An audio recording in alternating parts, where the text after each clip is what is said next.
ठीक है ना। जैसे पुलिस बनने के लिए आपने इंटरेस्ट बताया, तो पुलिस बनने के लिए सबसे महत्वपूर्ण चीज क्या होना चाहिए अपने पास? फुर्ती, ताकत, दौड़ भाग और शरीर के अंदर ताकत होनी चाहिए, ताकि हम गुंडे बदमाशों से सामना कर सकें। अच्छा, लड़कियों को पुलिस में क्यों आना चाहिए?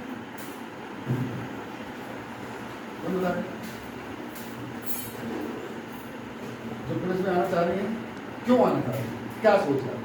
आप आना चाह रहे, क्या बताओ, क्यों आना चाहिए? थोड़ी देर रात को भी जाना पड़ता है, गश्त भी करना पड़ती है, गुंडे बदमाश लुच्चे लफंगे सब लोगों से पाला पड़ता है, तो क्यों बनना चाहते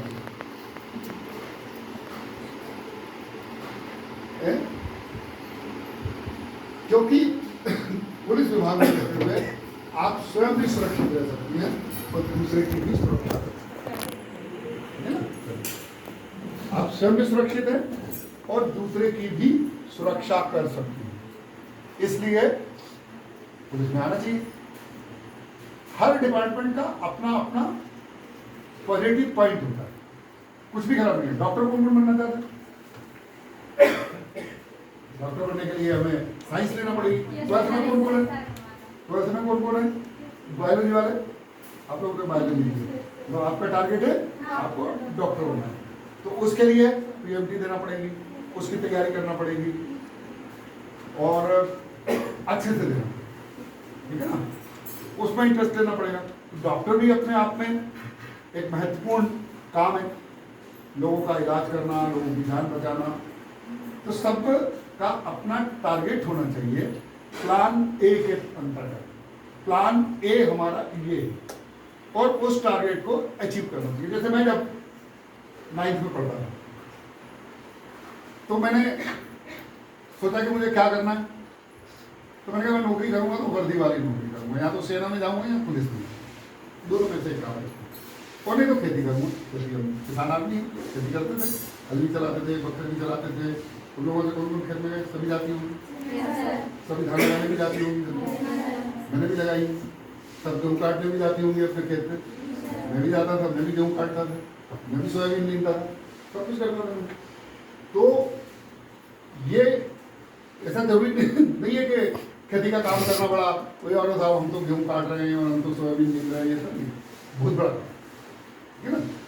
तो मैं भी यही सब करता था, लेकिन मैंने ये सोचा था कि नौकरी करूँगा तो दोनों में से कोई एक करूँगा, या तो सेना की करूँगा या पुलिस की।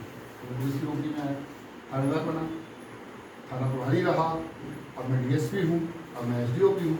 अब मेरे पास कई थाने रहते हैं, पहले मैं एक थाने का थाना प्रभारी था, अब मैं 4-4 थानों का थाना प्रभारी होता हूँ, 3 थानों का प्रभारी होता हूँ, 2 थाने मेरे पास होते हैं, बड़े बड़े थाने मेरे पास होते हैं। तो ये पदोन्नति होती रहती है, आप बढ़ते जाते हैं। तो आपको भी इसके लिए तैयारी करनी पड़ेगी, भागना पड़ेगा, दौड़ना पड़ेगा, स्टैमिना, बड़ी स्टैमिना जो होती है वो बनानी पड़ेगी। पता नहीं चला कि हम यहाँ से वहाँ तक दौड़े और हाफ गए, तो फिर वो पुलिस में नहीं जा सकते।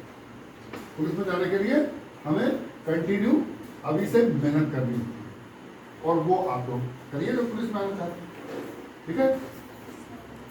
और सबसे बड़ी चीज ये है, अच्छा बहुत से लोग कहते हैं कि साहब हमारे साथ, हमारे यहाँ लड़कियों से और लड़कों से भेदभाव, मम्मी पापा भाई की ज़्यादा मानते हैं, हमारी नहीं मानते, भाई के ऊपर ज़्यादा ध्यान देते हैं, हमारे ऊपर नहीं देते। कभी आप लोग महसूस हुआ किसी को? ये कहाँ से होता है? कौन बोलता है? ऐसा तो कहीं होता ही नहीं। किसी के घर में ऐसा होता है तो पापा मम्मी जो है वो तुम्हें उपेक्षित करते हो? नहीं होता। माँ बाप के लिए चाहे बेटा हो चाहे बेटी हो, सब बराबर हो। अगर माँ बाप भेदभाव कर रहे होते तो मैं गाली सुनी। दूसरी चीज, मम्मी पापा ने अगर आपको यहाँ छोड़ा है अपने से दूर, लड़कियों के बारे में ये होता है कि उनको अकेली कैसे छोड़े। सबसे ज्यादा डर माँ बाप को इसी बात का होता है कि अकेले कैसे छोड़े लड़की। मैं आपको उदाहरण देता हूँ, इसको बता रहा था मेरी बेटी के बारे में। 12th में एमपी टॉपर है, 16 साल की उम्र थी जब उसने एमपी टॉप किया 12th क्लास में। उसके बाद उसका जे स्कूल मुंबई में एडमिशन। इसके पहले वो पेंटिंग में कैंप्स में जाती थी, बहुत से कैंपस में जाती थी। एक कैंप जब वो 9th में पढ़ती थी तो ग्वालियर में जो था उसमें ये कि अकेली कैसे जाएगी, तो मैंने मेरे पापा को उसके साथ, उसके बाद मैंने उससे बोल दिया कि ना तो पापा जाएगा ना भैया जाएगा ना मैं जाऊँगा, आपको अकेले जाओ, आप अकेले जाइए, हिम्मत रखी जाने की। तो वो अकेली सारे कैंप पे जाती थी, वो अमृतसर के कैंप में भी अकेली गई, वो पटना के कैंप में भी अकेले गई, 9th 10th में तुम लोगों के बराबर थे, 12th में वो MP टॉप करा उसने। फिर उसके बाद उसका एडमिशन हुआ JJ school of art Mumbai में। तो वो 16 साल की थी उस समय, आप लोगों की उम्र के बराबर जो 12th में पढ़ रही हो आप लोग, इतनी बड़ी थी। 12th करने के बाद उसका एडमिशन मुंबई में हुआ और वहाँ हॉस्टल सावित्री देवी खुले हॉस्टल में उसका एडमिशन साथ में हुआ। तो हमारे घर के सब लोग बोलते थे इतना बड़ा शहर मुंबई, बच्ची अकेली कैसे रहेगी, अकेले कैसे छोड़ेगी, अभी तो उसको पता ही नहीं है, वो जरा सी बच्ची है, अभी 16-17 साल की है, कैसे मुंबई में रहेगी, तुम तो पागल हो गए हो, बच्ची को वहाँ छोड़ रहे हो, भोपाल में पढ़ाओ, बहुत से लोग बोलते। तो मैंने नहीं, तुम्हें जाना, आप जाइए बम्बई में जाइए। अभी अगर मानो आप बम्बई में जाएंगे तो शुरू में क्या होता है कि किसी बड़े से तालाब में तैरना नहीं आता और धक्का दे दिया जाए, तो आदमी को अगर ताकत होगी और उसको बचना होगा तो वो तैर के अपना तैरना सीखेगा और तैर के बाहर आएगा, वो अपने हाथ पैर खुद चलाएगा, ठीक है ना।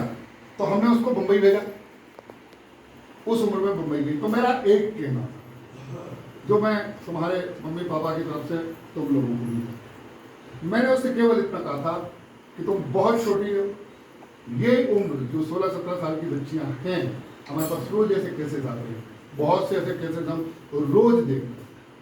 आप लोगों के ऊपर विश्वास करके आपके मम्मी पापा ने पढ़ने के लिए भेजा, क्या के लिए भेजा, क्या सोच के भेजा कि आप कुछ बहुत अच्छा नाम करोगी उनका। यहां से 12th करने के बाद आप कॉलेज में जाओगे, वो आपको कॉलेज भेजेंगे, आपको भोपाल भेजेंगे, आपको इंदौर भेजेंगे, आपको ग्वालियर मुंबई भेजेंगे, आपको बेंगलोर भेजेंगे, आपको कोचिंग के लिए कोटा भेजेंगे। किस आधार पर भेजेंगे, केवल आपके ऊपर विश्वास के आधार। लड़कियों के साथ बाहर बहुत खतरा होता है, ये मैं आपको बीच में स्पष्ट बता रहा हूं पुलिस अधिकारी होने के नाते कि लड़कियों के साथ बहुत खतरा होता है, लेकिन उन खतरों से पार कैसे पा सकते हैं, केवल और केवल अपनी विल पावर, अपनी अच्छी सोच और अपनी ताकत के साथ। कोई आपको नहीं सिखाएगा, कोई आपको नहीं बचाएगा। आपको ये पता होना चाहिए कि गुड एंड बैड क्या है। कोई आपके सिर पे अगर हाथ फेर रहा है, वो प्रेम से फेर रहा है, लाड़ कर रहा है, कोई बुजुर्ग आदमी भी हो सकता है, कोई भी हो सकता है, लेकिन लड़कियों के अंदर, महिलाओं के अंदर ये सेंस होता है, उन्हें पता होता है कि ये जो इनके साथ सामने व्यक्ति खड़ा हुआ है, जो इन्हें देख रहा है या इनसे बात कर रहा है या इनको टच करने की कोशिश कर रहा है, उसकी नीयत अच्छी है या खराब है, पता चल जाता ना। यही कहा जाता है कि लड़कियों की 2 नहीं 4 आंखें होती हैं, 2 आंखें पीछे होती हैं। आपके पीछा भी अगर कोई कर रहा है और उसकी नीयत अच्छी नहीं है, तो ये भी लड़कियों को पता चल जाता है कि हमारे पीछे जो आ रहा है वो अच्छा व्यक्ति नहीं आ रहा। चल जाता ना, पता समझ जाते ना। तो इस चीज को डेवलप करिए, डरने की जरूरत बिल्कुल नहीं है। कोई अगर तुमसे बदतमीजी करता है, मैं पुलिस अधिकारी होने के नाते तुमको अधिकार देता हूं, आप इमीडिएटली एक कबाड़ा खींचो वही। हाँ, क्योंकि अगर आपने उसको ढील दी, आप डर गई, तो आपके लिए खतरा बन जाएगा। वो आपको बहका सकता है, फुसला सकता है, अच्छी बातें कर करके आपको बहला फुसला सकता है। तो बात में भी आपको पता होना चाहिए कि सामने वाला हमसे जो बातें कर रहा है वो किस नियत से बातें कर रहा है। क्लियर ना। तो हमें किसी से कोई क्या कहना, अरे ये तो बड़ी घमंडी है, निधि तो बहुत घमंडी है, बात ही नहीं करती किसी से, नहीं करते। या तुम लोग अगर वो बहुत घमंडी लड़की है, वो किसी से बात नहीं करती, नहीं करती, आपसे क्यों बात करें। फ्रेंडशिप क्या, काई की फ्रेंडशिप। आजकल बहुत ज्यादा ये चलता है कि फ्रेंडशिप है हमारी, खुला माहौल है, ओपन माहौल है, हम सब मिलजुल के पढ़ते लिखते हैं, लेकिन उस खुले माहौल के अंदर आपके आजू बाजू एक खतरा मंडरा रहा है। फ्रेंडशिप के नाम पे आपके सामने खतरा मंडरा रहा है। हर कोई भाई नहीं हो सकता, हर किसी को भाई बनाने की जरूरत नहीं। कोई बोलता है कि नहीं हम तो तुम तो हमारी बहन जैसी है, बहन जैसी हमें नहीं बनना, हम तो जिसकी बहन है उसकी बहन है, नहीं बनना हमें बहन जैसी किसी की। जो हमारा भाई है ना, हम उसकी बहन है, हम किसी की बहन जैसी नहीं है, हमारे भाई की बहन है, हमें आपसे कोई मतलब नहीं। तो ये स्ट्रॉन्ग आपको अपने आप में होना पड़ेगा, तब आप अपने टारगेट को अचीव कर सकते हैं। नहीं तो बहुत अच्छी अच्छी बातें करेगा, कोई बहुत प्यार से आपसे बातें करेगा आपके। अगर दूसरी एक चीज, आपने किसी को भी अपनी परेशानी बता दी तो वो देखना आपको घेरने की कोशिश करें।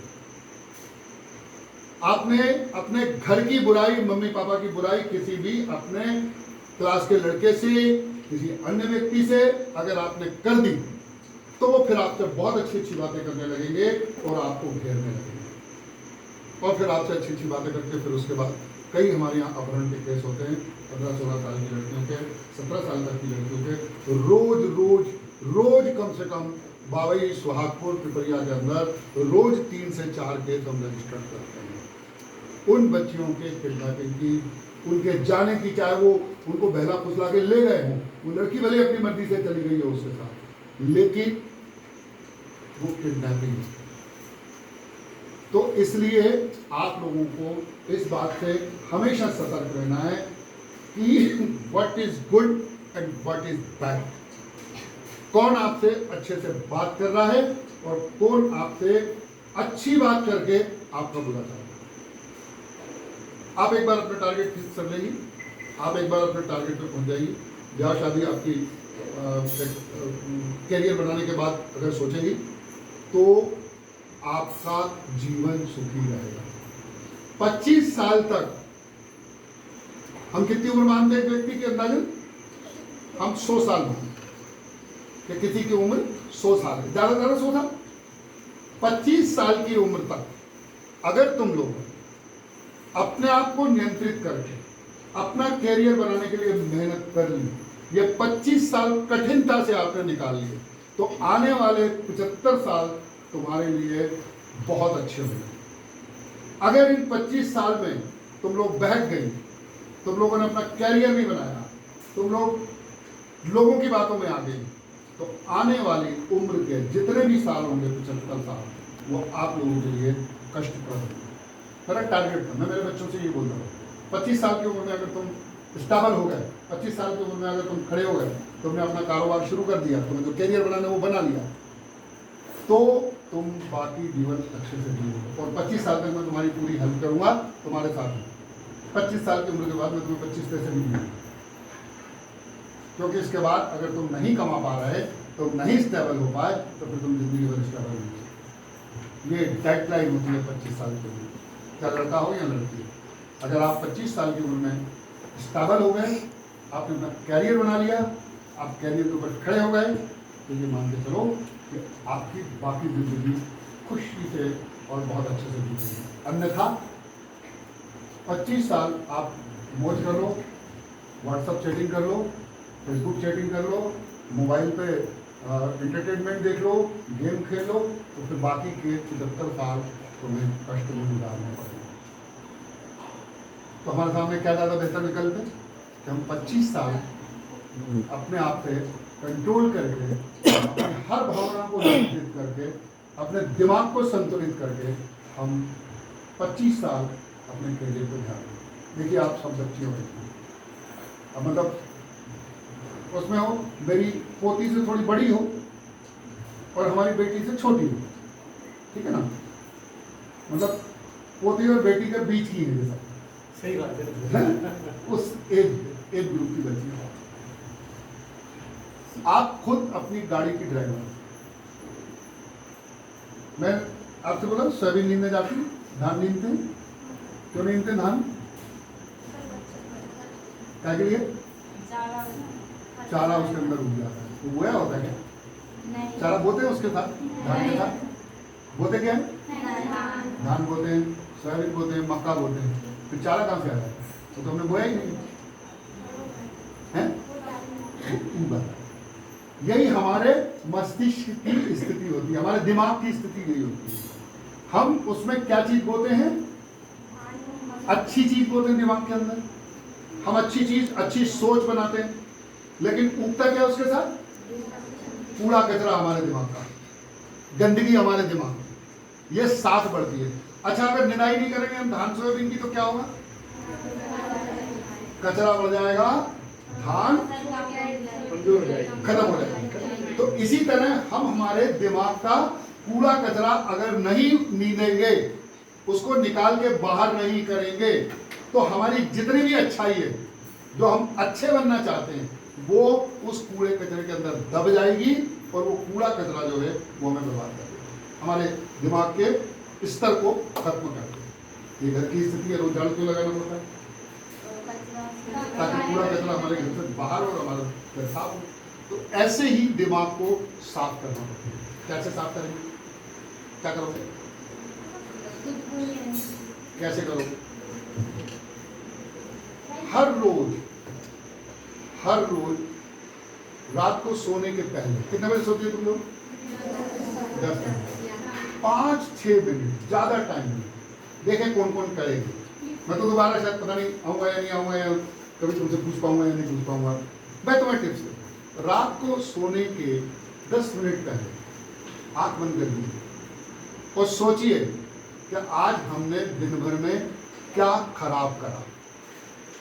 इसने इससे झगड़ा कर लिया, ये थाली फेंक दी इसने कि खाना अच्छा नहीं बना, इसने कुछ इसके बारे में सोच दिया, इस लड़की के बारे में उसने उसको डांट दिया, इसने उसकी चुगली कर दी, उसके बारे में फालतू बात कर दी।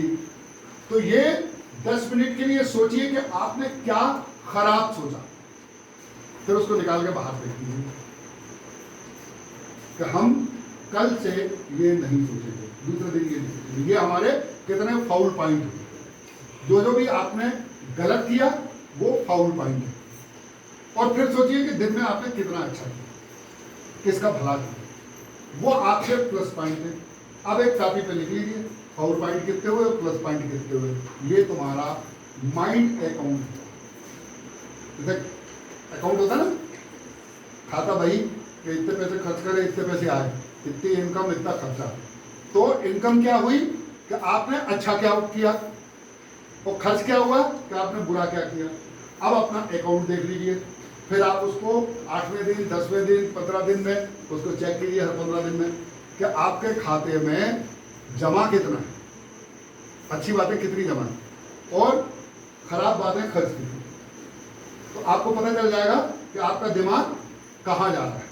फिर आप उसको अपना नियंत्रित कीजिए, फिर आप उसको सोचिए, नहीं हमें ऐसा नहीं करना, ऐसा करना, हमें ऐसा नहीं करना, ऐसा करना। ठीक है ना? तो ये चीज आप ड्राइविंग सीखते हैं। हम गाड़ी चला रहे हैं, ये सड़क के ऊपर कैसे चलती है, कैसे नियंत्रित करते हैं उसको? स्टीयरिंग। और पैर में क्या होता है? ब्रेक। ब्रेक क्या होता है? रोकने के लिए। क्यों? तो ब्रेक इसलिए होगा गाड़ी धीरे चलेगी, मतलब हमें गाड़ी धीरे चलाना है इसलिए हम ब्रेक का इस्तेमाल करते हैं, कि गाड़ी तेज चलाना है इसलिए ब्रेक का इस्तेमाल करते हैं।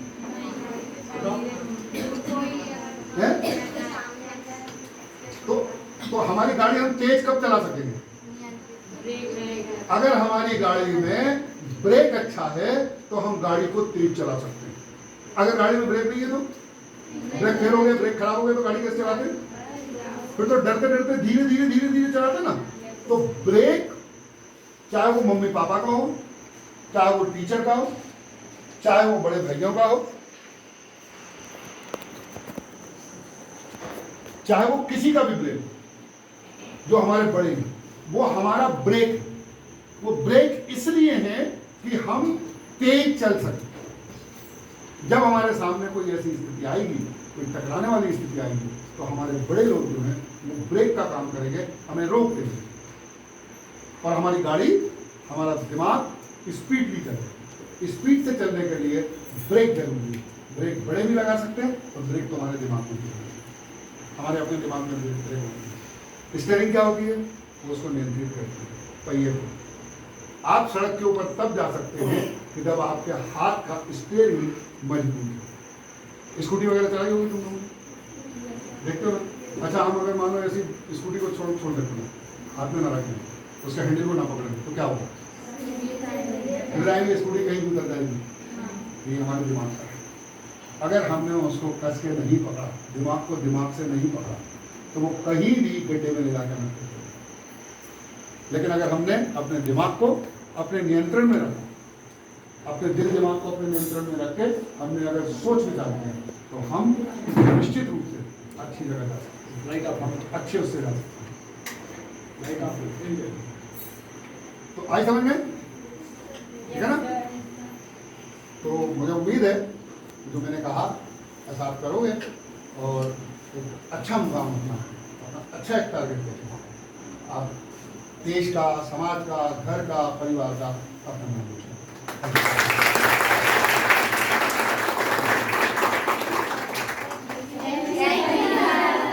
ठीक है बेटा, बात समझ में आई? अब तुम्हें जो करना है वो सब